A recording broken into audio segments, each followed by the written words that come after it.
Hello, everyone. Welcome to yet another live at Parentune. I'm Neha Nimisha, and I'm delighted to host this workshop in which today we will understand about one vaccine to protect against six diseases. Today's session is going to be super interesting because, as new parents, all your queries and doubts about the sixth week vaccination are going to be resolved. For a parent, this is an exciting as well as an overwhelming phase with so many first time experiences, of course. One such important milestone is in the journey of parenthood is to provide protection to our newborn baby through vaccines and definitely at the right time. That's why, when it comes to their first vaccination post discharge, we need to ensure that we call all the right shots and are armed with all our best preparations.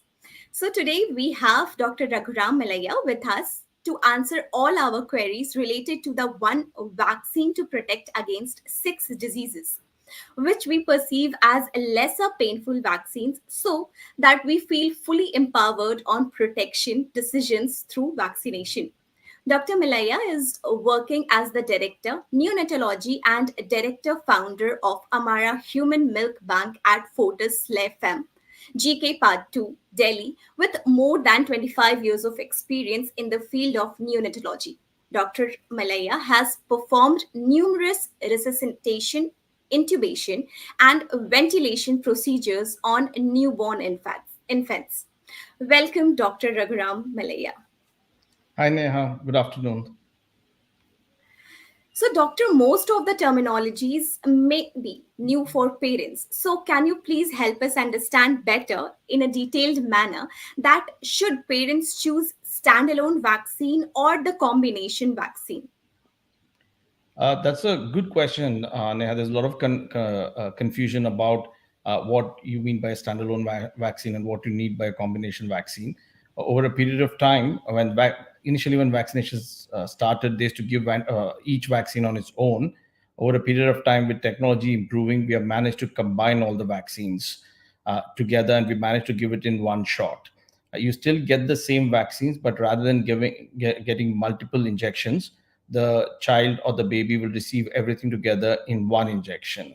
The most common example of such a combined vaccine is the 6 week vaccine, which we use, which has a combination of six different types of diseases for which you're protected against, and you'll get it in one single shot.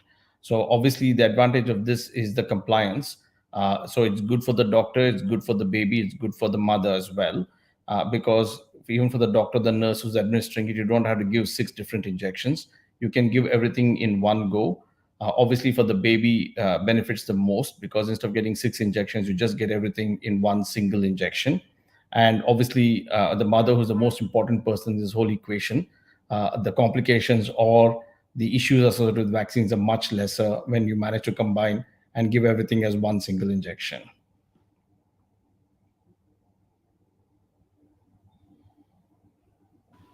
So, doctor, if you could please tell us about this combination vaccine, the one we are mentioning as one vaccine that is to protect against six diseases. Could you please elaborate about this vaccination? So this protects you. The combination, the 6-in-1 vaccine which we are talking about, protects the baby against six different diseases. The diseases being diphtheria, tetanus, whooping cough or pertussis, as what we call, Haemophilus influenza B, hepatitis B, and the injectable polio vaccine. So these are the six different conditions which it covers you for.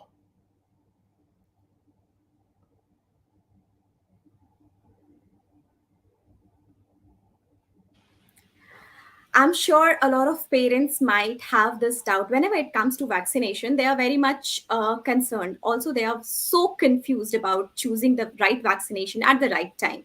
So, if you could tell us, or the viewers, the parents who are watching us right now, could you please tell them if there are any sort of side effects of this particular vaccination? So the 6-in-1, the what we call as the new vaccine. So obviously, Nimisha, there are two different types of vaccines, even in the combination vaccines.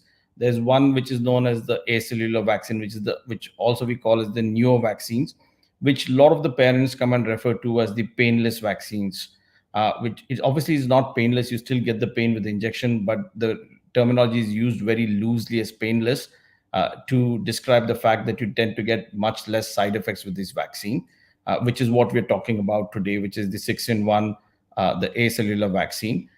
This very rarely gives any side effects. Most of the side effects which the older ones, older vaccines used to give, is usually eliminated using this. When you use this neo vaccine, maybe about 5 or 10% of the babies get a little bit of fever, pain, or swelling at the site of injection. And if you go back and compare it to the older vaccines, where almost 50 to 60% of the babies used to get these, so there's a whopping reduction in the number of side effects that you would get with using this vaccine.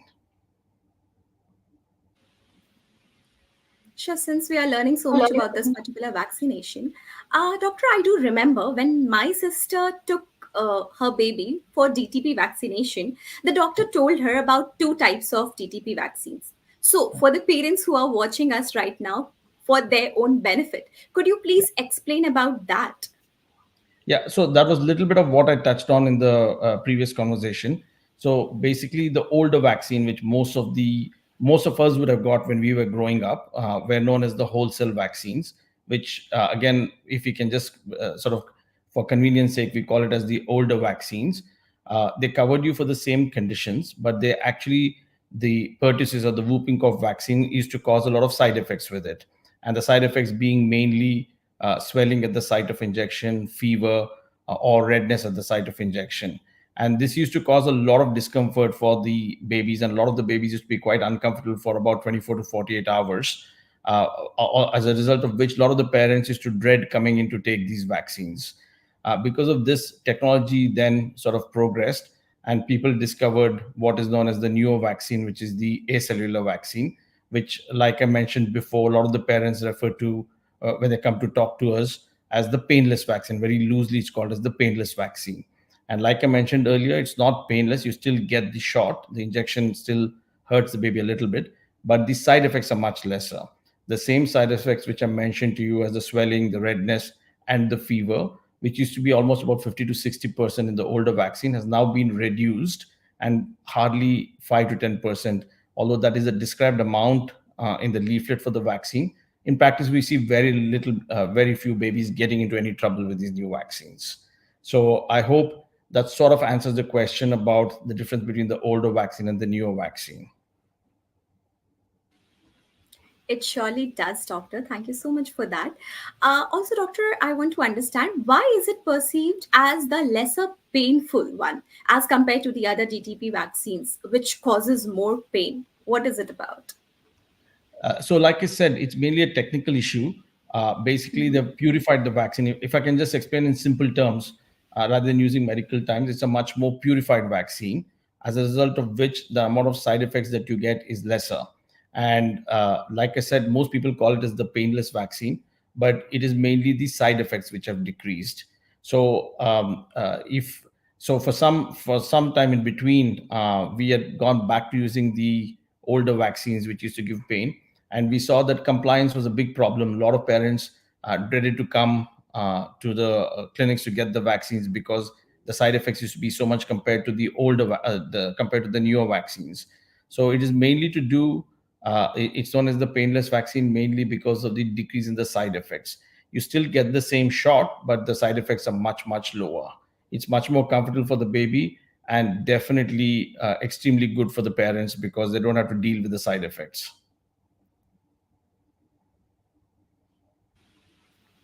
This would have surely helped the parents who are watching this. Also, we have received a question coming in from a parent named Ashwini who is asking, how do I prepare my baby for the 6th week vaccination? What would you suggest? I think, Ashwini, the simplest way to answer that question is don't worry. Vaccines are here to protect your baby. You should always take the vaccine and don't get worried about the vaccine.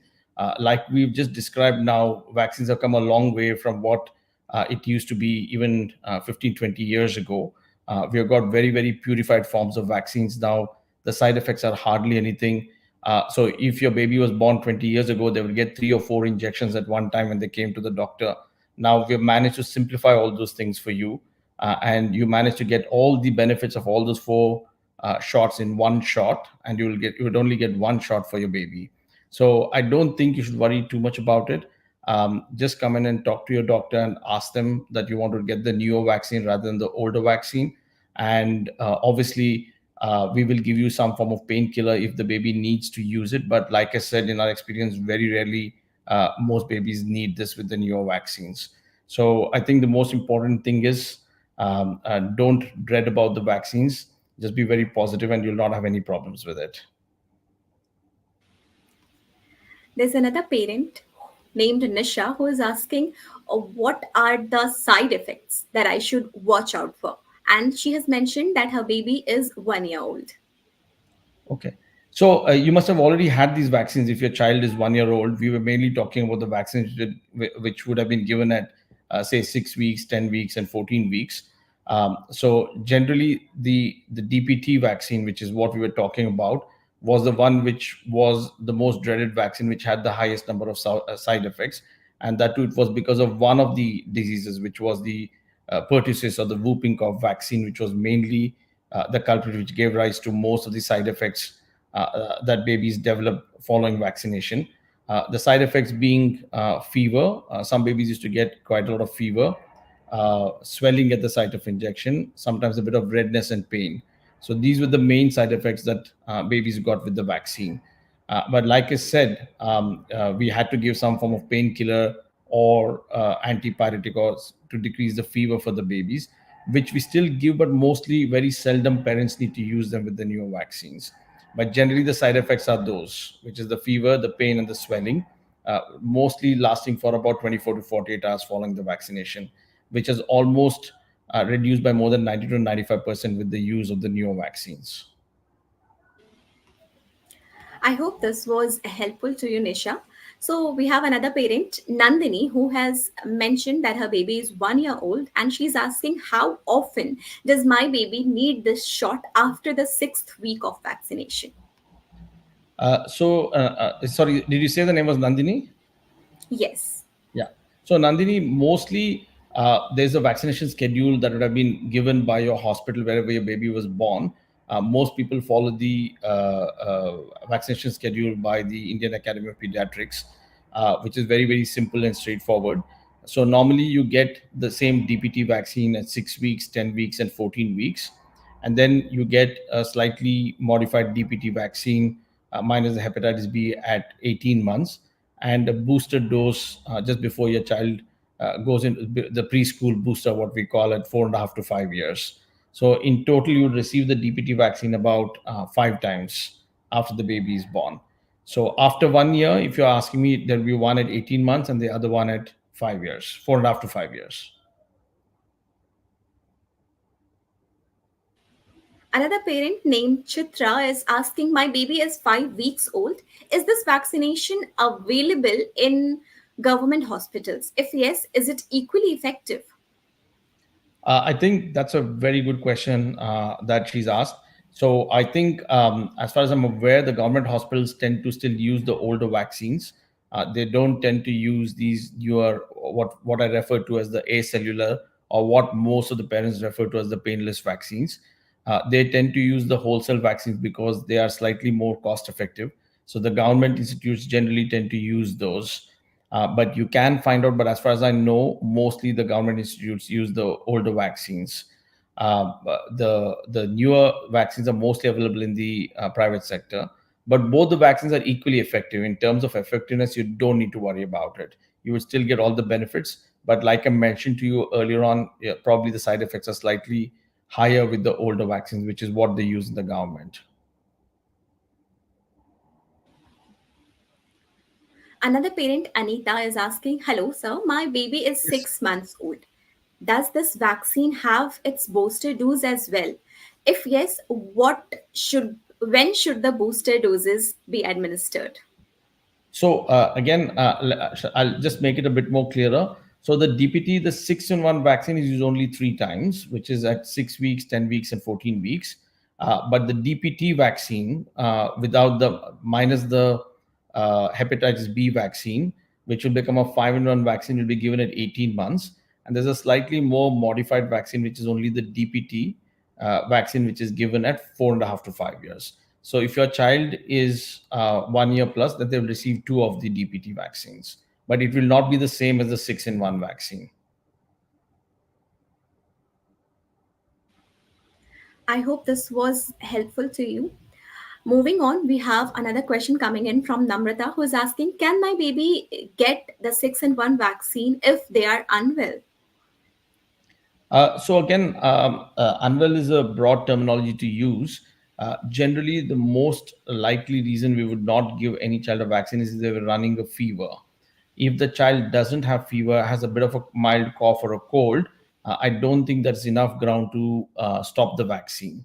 But obviously, if your child is very unwell with a very bad cough, cold, is not able to eat or drink, then we would not want to give the vaccine at that time, purely because we don't want to increase the discomfort for the baby.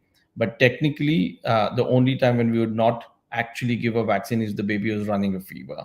But otherwise, at all other times, you can go ahead and get the vaccines done. So, doctor, when we are talking about vaccines and its doses, there are a lot of misconceptions too in the mind of parents, which they are very much confused about. So, I also want to understand, some parents think that if a vaccine does not produce fever and any kind of reaction, then it may not be responding well. So, what would you say? Is it true? Yeah, that's a very interesting question, because it's not only parents, but there's been a lot of debate among even some of the experts as well, and there was a lot of confusion regarding this for quite some time. But I think data from the real world data, which has come in over the last 5 to 15 years, has very clearly demonstrated that fever's got nothing to do. The fever following the vaccination has got nothing to do with the effectiveness of the vaccine. And this was the whole argument that people sometimes have, that if you give the older vaccines which gave you more fever, pain and swelling, uh, the vaccine took up well. You need to remember that the fever is a side effect, it's not the effect of the vaccine. It is a side effect of one of the components of the vaccine. It has got nothing to do with the effectiveness of the vaccine. The effectiveness is related to something more important, which is the component of the vaccine which is producing the effect of the vaccine. So I don't think if you don't get fever, it doesn't mean your vaccine is not valid or your vaccine has not worked. It's got nothing to do with the effectiveness of the vaccine. Like I said, it's more of a side effect and a problem rather than a direct benefit of getting the vaccine. So it's actually an unwanted complication. So nobody wants to have that. And people have spent billions and billions of dollars to try and eliminate these problems, so that the vaccine still remains effective. So I think, to answer it in very simple terms, uh, if you do not get fever, you don't need to worry. Your vaccine still works perfectly fine. And if I was a parent, which I am, I would always want to get a vaccine with the least amount of side effects for my child. Whether it gives fever or not is immaterial. I hope that clears. Sure. It must have clearly cleared all the confusion, all the doubts of the parents regarding this fever and post-vaccination reactions for in the child. Moving ahead, we have question from Amya, who is a parent of a 6 months old baby and asks, hello doctor, मेरा बच्चा 6 महीने का है, क्या कोई painless तरीका है इस वैक्सीन को लगाने का? What would you suggest? Yeah, Neha, this is a very common question, and that's why I was trying to make it very clear from the very beginning that when people say it is painless, it is not that you don't get pain with the injection. That injection ka jo pain jo hoti hai, that is always going to be there. It's not going to go anywhere till we get a vaccine which we can give without an injection, which we do not have the technology as of yet. So painless, what it meant, that's why I don't like to use the terminology painless, because it causes a lot of confusion, like what is happening right now. You still get the pain with the injection. That will not go away as long as you're using an injectable vaccine. Like most of the vaccines are injectable vaccines, so you will get pain with the injection. The needle pain will still be there. What people generally mean or infer by painless, it means that you don't get the side effects of the vaccine. And that was predominantly a problem only with the DPT vaccine, because of that particular component known as the pertussis vaccine, which has now been modified with technology, and they removed that component which caused the side effects of the vaccine, which was the fever, the pain and the swelling. And that is what is the relief you get when you take the newer vaccines. If your child is above 6 months and you're getting the other vaccines, most of these vaccines in the beginning also did not have the problem because they did not have the pertussis vaccine in them. Only a vaccine which had the pertussis vaccine was the one which is giving rise to these problems. And those are normally used, like I mentioned before, at 6 weeks, 10 weeks, and 14 weeks. You get a booster dose at 18 months and the last one at 5 years, 4.5 to 5 years. And then you get again a highly modified one which is at 10 years. Other than these ones, none of the other components usually cause a problem to the baby. So answer to your simple sort of answer to your question is that the ones at 6 months, there is no choice of vaccines. You only get one type of vaccines, because even in the older ones or the original ones, there was no issue of having side effects with those vaccines. Most of the side effects were mainly related to the pertussis vaccine. So, since we're talking about the side effects of the vaccine, there are a lot of doubts coming in from the parents. One such doubt is coming in from Kushal Jaiswal, who has yet again asked, can the vaccine cause any side effect? And if so, do we need to consult a doctor in such cases? What would you suggest? No, of course, whenever you go to get the vaccine, obviously you'll be consulting a doctor. And the general practice, generally, most doctors, when they do prescribe you the vaccine, will also give you a painkiller or an anti-fever medicine. They will they usually tend to prescribe it and give it to you. That in case your child gets any of these problems, you can already give it to them. So obviously, they will normally give that to you as a precaution. You don't necessarily need to use it in every case. You don't, like I said, it's only about 5 to 10% of the kids with these new 6-in-1 vaccines will ever get a problem. And like I said, even that 5 to 10%, I think, is a disclaimer that the companies claim to be on the safer side. But I think even fewer babies do tend to get even the mildest of fever, pain, or swelling following these vaccines. So these vaccines are generally safe. But of course, yes, always consult with your doctor. You need to have a prescription from your doctor to get your vaccine, and you can get these medicines for the pain or the fever written while you go to get your child's vaccines done. You can do all of them at one go. Very rarely you have to come back to the hospital for a consult, especially with these new vaccines. Of course, with the older vaccines which we used to use, a lot of babies used to come back because there was a lot of redness, sometimes a huge swelling at the site of the injection. A lot of mothers used to get scared and used to come back to see us. But thankfully, with the newer vaccines, these are much lower. Hardly we come across anybody coming back to the hospital post vaccination to get the baby checked.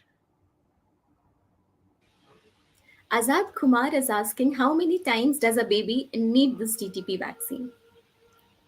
So, like I said, the DTP or the DPT as we call it, 6 weeks, 14 weeks, 6 weeks, 10 weeks, 14 weeks, then one at 18 months, then at 4.5 to 5 years, and a highly modified, what we call as the Tdap vaccine at 10 years. So, round, if you add all of them, about 6 times.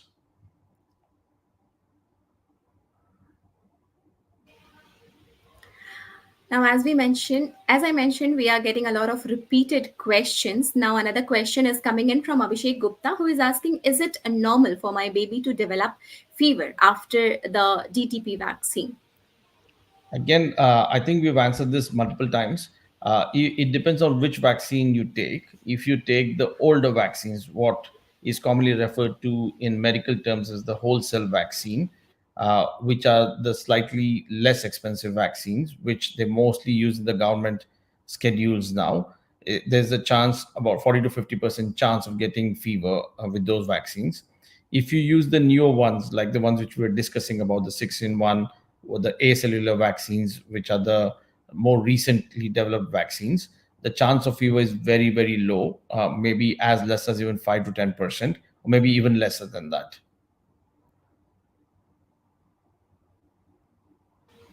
I'm sure this was helpful to you, Abhishek.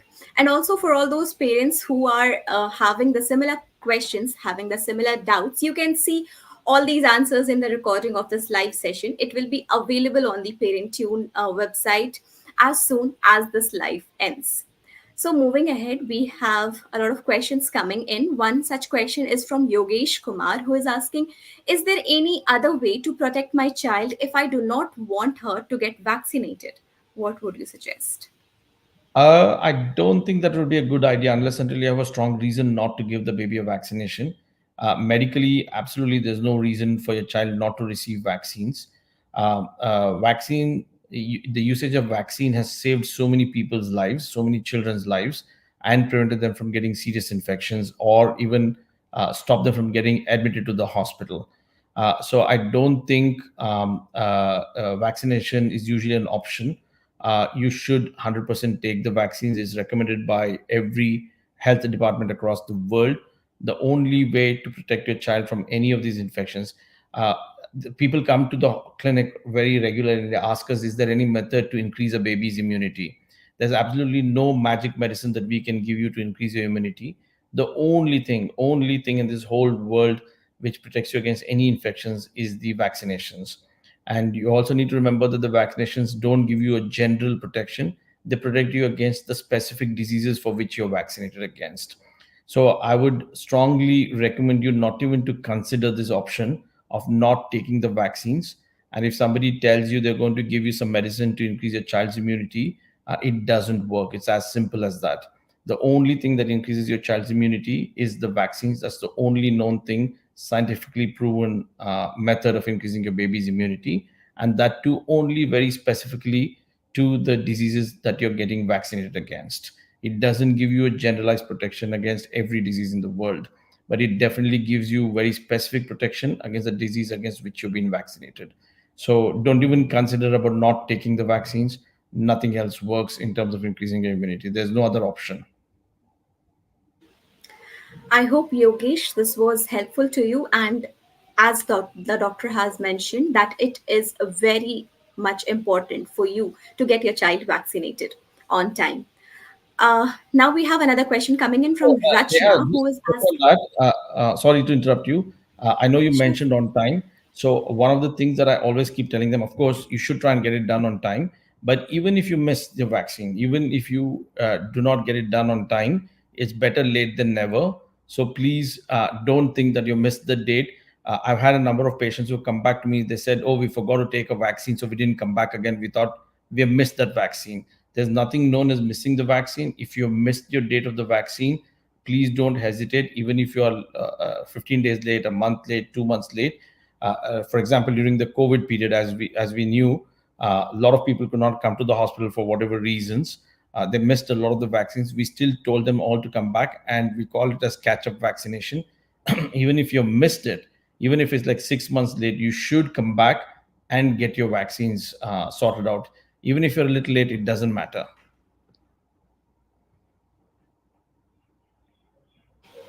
All that matters is the child gets vaccinated. Yes, absolutely. Yeah. So, moving on, we have the question coming in from Rachna, who is asking, if I take the vaccine during my pregnancy, will it be helpful for my baby? Of course, yes. Again, it depends on the type of vaccine you take and how long it gives you protection against. Specifically, nowadays, we specifically started vaccinating pregnant women with the flu vaccine, because just for me to elaborate a little bit about it, flu vaccine cannot be given to babies until 6 months. Flu ka matlab, it mainly means the swine flu and the influenza vaccine, the virus which causes fever, headache, body ache, quite severe symptoms which last for about a week to 10 days. If the mother is vaccinated, she does pass on the antibodies, and mostly it stays in the baby for about 3 to 6 months. So it does give them protection for 3 to 6 months. The same DPT vaccine as well, we started giving what is known as the Tdap vaccine to mothers, so that they pass on the immunity to the children as well, or to the babies immediately after birth. The exact period for how long they protected is very variable, but generally the protection lasts for up to about 6 months in most cases. So giving the vaccine during the pregnancy definitely helps them pass on the vaccine. Across the world, there's a newer vaccine which is now being used in most of the developed countries for a virus which causes very severe respiratory problems in newborn babies. And they are now selectively vaccinating the mothers because they don't have an active vaccine to give the babies. It's not licensed to use in babies. So now they're using that as a technique to protect babies. So the answer to the question is simple: yes, if the mother is vaccinated and she develops antibodies, she will pass on these antibodies to the baby. Mostly it gives them protection. How long is a matter of debate, but mostly at least for 3 to 6 months, the baby gets protected. And we are looking at newer methods to give newer vaccines where the baby is not licensed to receive it. We are trying to get it through the mother. So it is a good method of giving the baby protection. So, doctor, when we are trying to understand more about this particular vaccine, are other countries also using this less painful vaccine, this one vaccine that tends to protect against all six diseases? Yeah, Neha, almost all countries across the world have moved on to using the newer vaccines, the 6-in-1, the one which we are talking about, what we call as the acellular or ready to use vaccines. Most countries across the world are using these vaccines. Maybe a few of the more poorer countries or developing countries are still using the older vaccines because of the issue of cost, because the cost effectiveness. But otherwise, most of the developed countries have moved on to using only the acellular vaccines or the newer vaccines, or for lack of using a better terminology, the painless vaccines, as a lot of people refer to.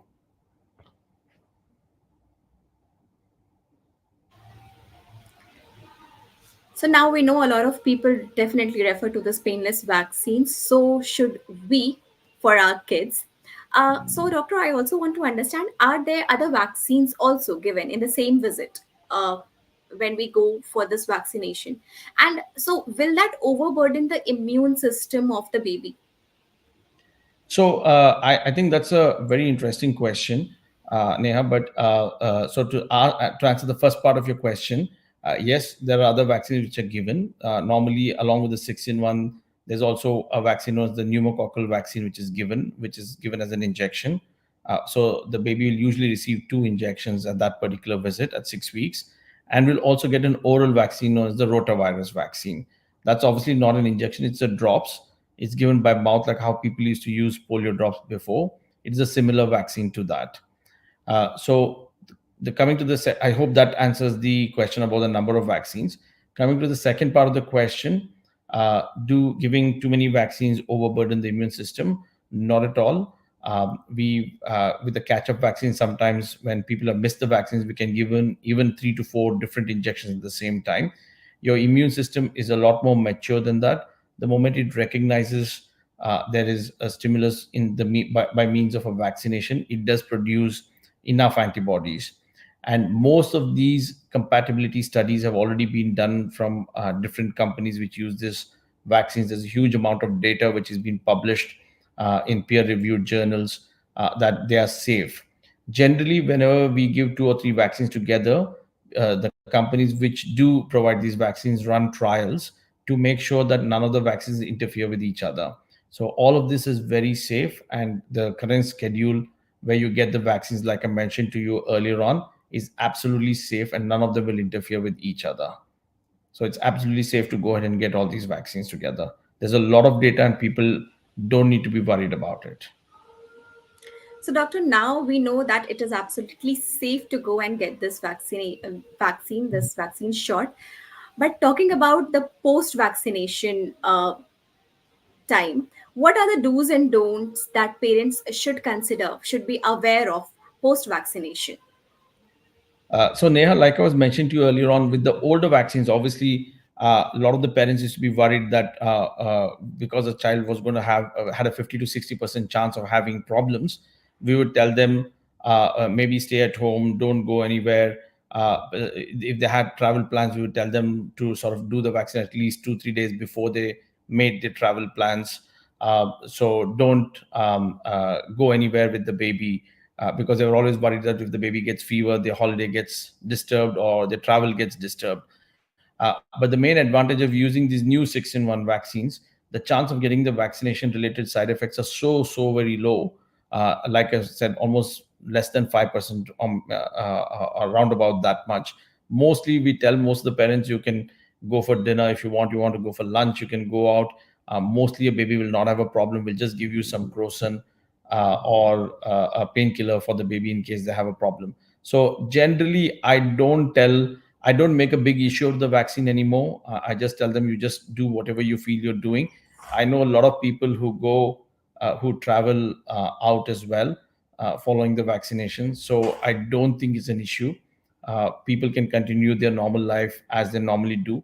I know a lot of parents used to take holidays from their work because they thought that the baby was going to develop fever, pain, or swelling following the injection, which I think was very reasonable because almost 50 to 60% of the patients or the babies used to get this problem. So nowadays, just everybody leads a normal life, and I don't think there's anything major for them to get worried. The side effects are so low and so minimal. Mostly, you should not have a problem with it. So, doctor, in the series of busting all the myths related to this particular vaccination, we are getting a question from Ria Seth, who is asking, is there any possibility that the vaccine will slow down the development of my baby? My mother-in-law has been constantly telling me this. So, what would you Yeah. suggest? Yeah, I think this is an absolute myth, and there has been a lot of do's and don'ts. There's a huge anti-vaccination lobby, and people try to associate every problem that the child develops during any part of their stage of development. If there's any problem, it's usually attributed. People go and look back and say it is because of this vaccine my child has had this problem. But studies from across the world, almost all the health departments of the world have looked into the vaccines, and they've given a very clean chit that none of these vaccines are related to any of the problems, especially in terms of the developmental problems with the child. So obviously, based on one or two cases, you cannot make a decision whether the vaccines caused a problem. But the large number of surveys and studies that have been conducted have shown very clearly shown no link to any of these vaccines. A common link used to be with MMR vaccine with autism. That was so very unfortunate that happened because MMR is given at a time when the child starts showing social skills, and autism is mainly an issue of social skills. So it was very tied up very closely to each other, saying that my baby received the MMR vaccine and developed autism. Autism is much more complex than just being related to a vaccine. And all the studies, and if somebody is worried about these issues, it's just not me saying or somebody else saying. There have been very clear big studies which have been published on the health directorates of almost all the countries across the world, saying that all these vaccines are extremely safe and people should not avoid taking the vaccines with the fear that they may end up causing them long-term complications. They've been very clearly ruled out, and I don't think there's any relationship of any of these vaccines to developmental problems. And like you correctly said, it's mostly a myth. While you were busting this myth, we received a question from Geetu, who is asking, can DTP vaccine be given to the children with Down syndrome? Of course, yes, absolutely. There's no, like I mentioned to you earlier on, there is absolutely no contraindication to give this vaccine. Everybody can get this vaccine. Every child can get this vaccine, and especially the new ones, because the side effects are so very low. Almost there's no reason for anybody not to get the vaccine. So previously, with the older vaccine, if somebody had a family history of epilepsy or seizures, you used to be careful. We used to always give it only in a hospital setting because there was a very small chance one of the side effects could be exacerbated, which is the seizures, or the epilepsy could be exacerbated. But even that is almost extremely low in the newer vaccine. So absolutely fine. You should be able to get the vaccine done. There is no contraindication, irrespective of what condition your baby has. We even give it to premature babies who are born extremely early, like babies are born at 26, 28 weeks gestation. There's enough studies to prove that they also develop a good reaction to the vaccine. And in fact, these are the children who need the vaccine more than the term babies because they are more likely to get infections. So any person whom you think is more likely to get the infection, we need to vaccinate them as well. So there's a lot of data regarding this. So absolutely no problem in vaccinating everybody. Ruby Gupta that is asking, I have heard of babies having allergic reaction to the vaccines. My baby is due for his vaccination. How can I know if he will get any kind of allergic reaction or not? What would you Sorry, suggest? Neha, how old was the baby, she said? She did not mention the age of the baby. Okay. No, I so yes, allergic reaction is a possibility, but they're very, very, very rare. In my whole experience of the last 20 years, we have not had a single baby who's had an allergic reaction to the vaccine. But yes, technically, with anything that you get, you can get an allergic reaction. But as long as you get the vaccine done in the hospital or in a safe setting in a doctor's clinic, even if the baby has an allergic reaction, it usually happens fairly immediately after the vaccine is given, so we will be able to deal with it. But it's an extremely, extremely rare complication. I have not come across this. We have read about it, but something which we don't fortunately see very often. Mannat is asking that we are traveling abroad for 3 months. So, is it possible that I delay the vaccination of my child? What would you suggest? So I think, Manoj, it depends on which part of the vaccination cycle you are in. If the primary vaccines, if you're doing the 6 week, 10 week, and 14 week vaccine, I would advise you to preferably do it on time so that your baby is protected. However, for whatever reason, if you're not able to avoid it, like I mentioned to you earlier on, better late than never. Whenever you come back, you need to go back and get your vaccination sorted out.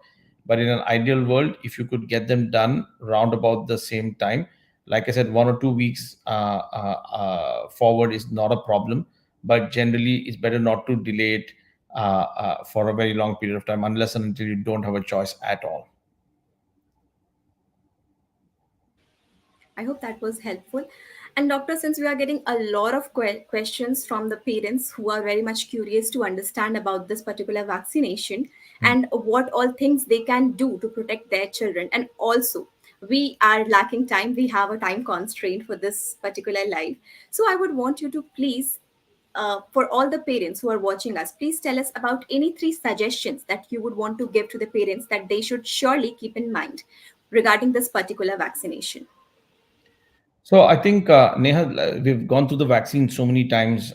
We've described most of the stuff that we've been talking about the 6-in-1 vaccine. The 6-in-1 vaccine is a very good vaccine. The side effects are very, very minimal. It is important to take the vaccine because it protects your baby against these very six important diseases, which is the diphtheria, pertussis, tetanus, Haemophilus influenza B, injectable polio, as well as the hepatitis B. So it covers some of the most important vaccine preventable diseases in babies, which means your baby is more less likely to get any of these problems related to these conditions. It is very important to take these vaccines. The 6-in-1 vaccine has very, very few side effects, if any. That fear of the vaccine causing a problem is almost negligible with these vaccines. So please go ahead and get the vaccine done and do not delay or defer these vaccines in the fear that your baby is going to have a problem with the vaccine. There's not a lot of preparation that you need to do to get the vaccine. All you need to do is take your baby to the pediatrician or the hospital to get the vaccine done. And generally, the post vaccination side effects with these vaccines are so very minimal. You don't need to worry too much about it. You don't need to take time off from your work to be with your baby because, like I said, mostly you don't develop complications of the vaccines. It's a very simple vaccine. Everything is combined together, given as one injection, solves the problem. The compliance of this vaccine is very high because we are managed to give you so many vaccines together in one single shot. So, whatever excuses people had that, oh, I don't want to give four vaccines, four shots to my baby, all that has been removed now and everything is sorted out in one single jab. So, I think it's very important to go ahead and get the vaccination and not delay the vaccination or defer the vaccination in the fear that your baby is going to have a problem with it. And it definitely protects you against some very important diseases, which otherwise can result in a huge amount of hospitalization as well as long term problems for your child.